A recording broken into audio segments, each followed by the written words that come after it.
Whereas Eve was the first mother in our Bible, and Mary was the youngest and yet holiest of all the timely, saintly matrons of the Bible.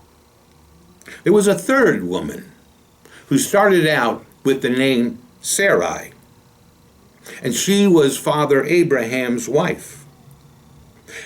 And this woman, eventually extraordinary, but maybe started out to be the most difficult woman in all of Holy Scripture. Extraordinarily difficult. Let me explain.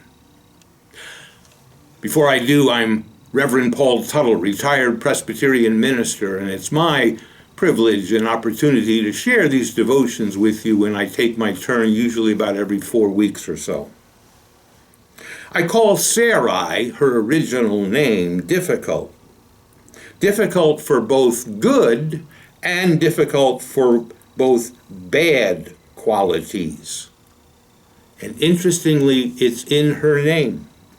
Originally, Sarai means little princess, or we would call that pampered princess. Oh, she came from a well-to-do family. She had everything she wanted. She probably had servants. She probably had significant clothes. She probably ate the finest food. She probably met the greatest people. Eventually, God changed her name from Sarai to Sarah. And Sarah means graceful, noble woman. Going from princess to gracious, noble woman. That can be difficult. That can be difficult. Part of Sarai's problem was she was beautiful. Beautiful.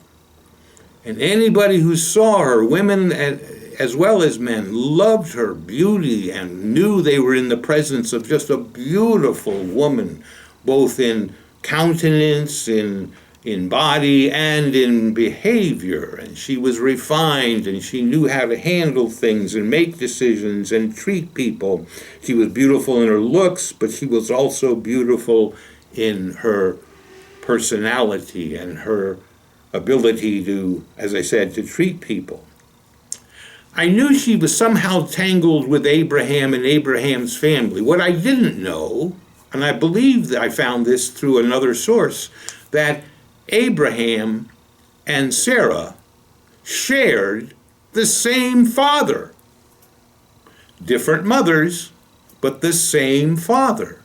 So Abraham was a brother-in-law, or a stepbrother, and Sarah was a stepsister.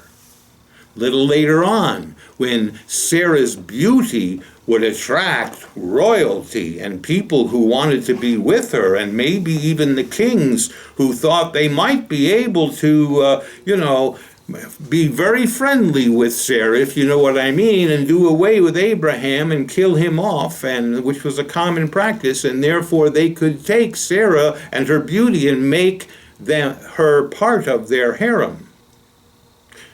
Abraham would counter with, "Oh no, Sarah's not my wife. Sarah's my sister." He didn't say, "Sarah is my stepsister." He said, "Sarah is my sister." I never knew until I read and prepared for this that they had the same father after all. An interesting aside to Sarai and Sarah, same person.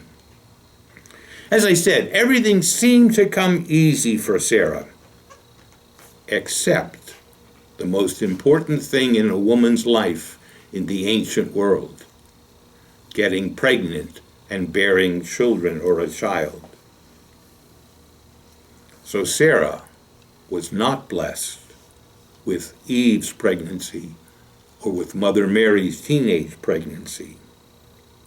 Her story is about learning to be patient, not just for a while, not just even for years, not just even for decades, but beyond patience, beyond even the possibility, even beyond what they knew in science back then, even beyond a woman's menopause.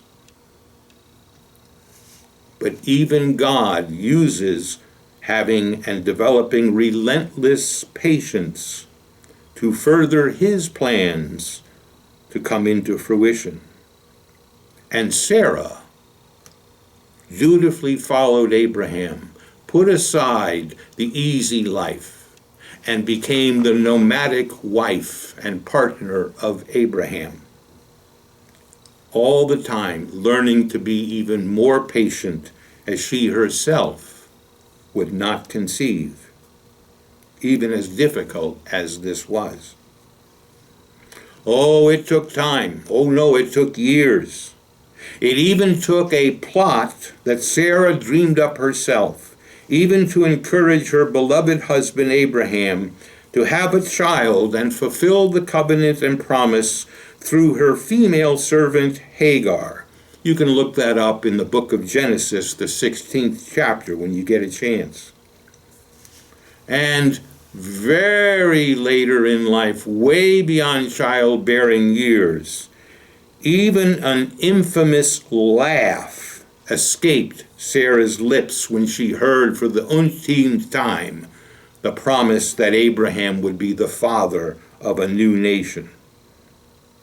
But that laugh from Sarah became God's last laugh as she bore Isaac to begin the Abrahamic covenant, the Jewish people themselves, who would soon and forever calling this difficult Sarah, this beauty, the matriarch, the mother of the Jewish nation.